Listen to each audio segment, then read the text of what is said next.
Today, we are diving into the life of a man who was, well, so much more than a poet. He was a complete cultural phenomenon. We're talking about a 13th century polymath whose influence you can still feel all across South Asia, from concert halls to Sufi shrines. We're talking, of course, about Amir Khusrau, the man famously called the Parrot of India. And really, to get to the heart of who Amir Khusrau was, you have to start right here, with these incredible words from his spiritual guide, the great Sufi saint Nizamuddin Auliya. Now, this wasn't just some nice compliment. This was a profound declaration of a spiritual bond that would pretty much define Khusrau's entire life and his legacy. So how did one person come to mean so much? Let's dig in. All right, so here's how we're going to explore his story. First, we'll look at the legend, this larger-than-life figure, the Parrot of India. Then, we're going to peel back those layers and find the man himself, a person who was a bridge between two worlds. After that, we'll get into his incredible balancing act between the royal court and the Sufi world, and then we're going to play Mythbusters a little bit and separate the facts from the folklore. And finally, we'll wrap up by looking at how his legacy is still shaping culture even 700 years later. Okay, so first up, the legend. Who was Amir Khusrau in the popular imagination? Well, to put it simply, the man was a giant. His reputation is almost mythical, like a true Renaissance man who just seemed to master every single art form he touched. I mean, just look at this list of accomplishments people attribute to him. He was called Tuti-e-Hind, the Parrot of India, because his way with words was just unmatched. He's celebrated as the father of Qawwali, that soul-stirring Sufi music we all know. Many people credit him with inventing two of the most iconic instruments in Indian classical music, the sitar and the tabla. And if that's not enough, he's also seen as a pioneer of the ghazal in India and even the father of Urdu literature. It's a resume that's almost too good to be true for just one person. So naturally, that brings up a really important question, right? What's the reality here? Who was the actual historical person living and breathing behind this massive legend? To find out, we've got to peel back those layers of myth and take a look at the man himself. You see, the real key to understanding Khusrau is to understand his identity. He wasn't just from one world. He was the product of two. He was a living, walking symbol of the cultural mixing that was happening in 13th century India. He actually called himself an Indian Turk. And this wasn't just some casual label, it was his core identity. He completely embraced both sides of his heritage, the Turkic traditions from his father and the deep, deep Indian culture from his mother. And this fusion, this blend, became the central theme of his entire life and all of his art. And this fusion was literally in his blood. On one hand, his father was a Turkic officer who fled Central Asia to escape the Mongol invasions, finding a new life in the Delhi Sultanate. On the other hand, his mother was Bibi Daulat Naz, the daughter of a powerful Indian Rajput noble who was the war minister. Just try to imagine the world he grew up in, hearing Turkic and Persian from his dad's side and the local language Hindavi from his mom's side of the family.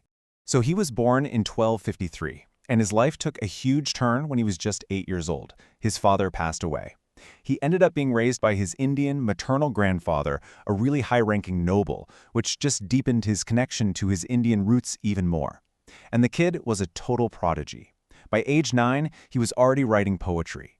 And by the time he was 20, he had started his career as a professional court poet. A pretty prestigious but also very dangerous job. So you see, this dual heritage really set the stage for the biggest tension of his adult life. Khusrau's story gets truly incredible when you realize the tightrope he had to walk between two completely different worlds: the raw secular power of the royal court and the deep spiritual devotion to his Sufi master. 7. That is the number of different rulers he served under in the Delhi Sultanate. Just let that number sink in for a second. This was an era of constant political chaos, betrayal, and intrigue, where sultans were regularly overthrowing and even killing each other. I mean, surviving one regime change was a big deal. Surviving 7 was practically a miracle. And his patrons were some of the most powerful and ruthless figures of the time, from Balban to the infamous Alauddin Khalji. One day he could be writing praises for a sultan, and the next he might be writing for the very man who just overthrew him. So how did he pull it off? Well, his talent was just so huge, his poetry so valuable for making a ruler seem legitimate, that his loyalty was almost never questioned. He was simply too brilliant to get rid of. So he absolutely mastered this delicate dance. By day, you might find him in the royal court, deep in the world of power and politics, writing epic poems about his patron's military victories. But by night, he could be at the Khanqah, the Sufi lodge, completely lost in a world of spiritual love, music, and total devotion to his master, Nizamuddin Aulia. A master who, by the way, famously avoided kings and courts altogether. And that brings us right back to this amazing statement. Because while he was being honored in the court, you can tell his heart was really in the Khanqah. Nizamuddin Aulia knew Khusrau was in a unique position and trusted him completely, calling him the keeper of my secrets. Their relationship went way beyond the typical master-disciple bond. It was, for all intents and purposes, a profound spiritual love story. Okay, but with a legend this big, you know that over 700 years, the lines between history and folklore are going to get a little blurry. Modern scholars have gone back and taken a closer look at many of the claims made about Khusrau. So let's play Mythbusters for a minute and look at some of the biggest debates. So this is where popular belief kind of bumps up against the hard evidence. Let's take the sitar and tabla. While Khusrau was a musical genius, there's no real historical proof that he invented the instruments as we know them today. Scholars think they probably evolved much later. What about all his supposed Hindi works? Well, his authenticated written works are 9 volumes, and they're all in Persian. The famous Hindi verses he's known for were passed down orally for centuries before anyone wrote them down. And was he even a formally initiated Sufi? Well, historians can't find any record of him taking the formal oath, the bay'ah, even though his deep, passionate spiritual devotion to Nizamuddin is completely undisputed. And this quote from researcher Yusuf Saeed really helps clear up the mystery of his Hindi poetry. Khusrau himself said he wrote it. He claimed if he had compiled his Hindi works, they'd fill 3 whole volumes, but he chose not to. Instead, he said he just gifted it to friends. So you can imagine him just coming up with a couplet or a riddle on the spot, and it would just take off, pass from person to person for generations. And we also have to talk about the complexity of his work. I mean, this is where it gets really interesting. As a court poet, his job was to praise his boss, right? And that sometimes meant glorifying violent military campaigns.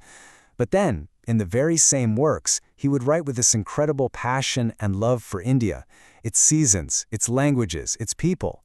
He even praised the wisdom of Hindu philosophers. He was a complicated man living in complicated times.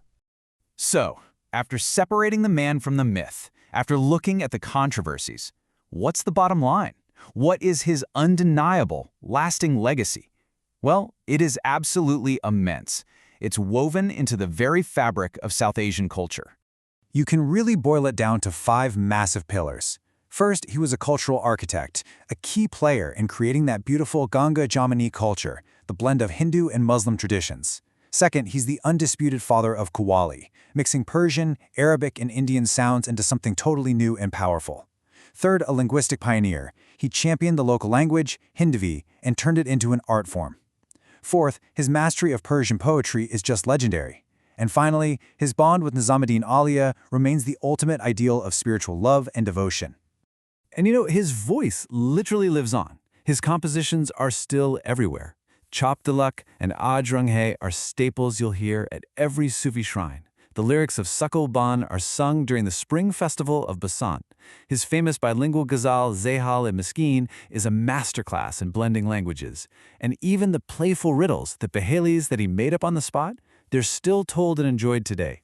His impact is so deeply tied to the city where he lived and died that people have said there would be no Delhi without Khusrau. He isn't just some historical figure. He's part of the city's soul. He's in its language, its music, and its spirit. And that leaves us with this final thought. 700 years after he died, Khusrau's life poses a question that feels more relevant now than ever. He lived through conflict and change, yet he dedicated his art to synthesis, to blending languages, mixing music, and connecting the world of the court with the world of the spirit. So in our own world, which is so often defined by division, what can we still learn from a man who spent his entire life building bridges?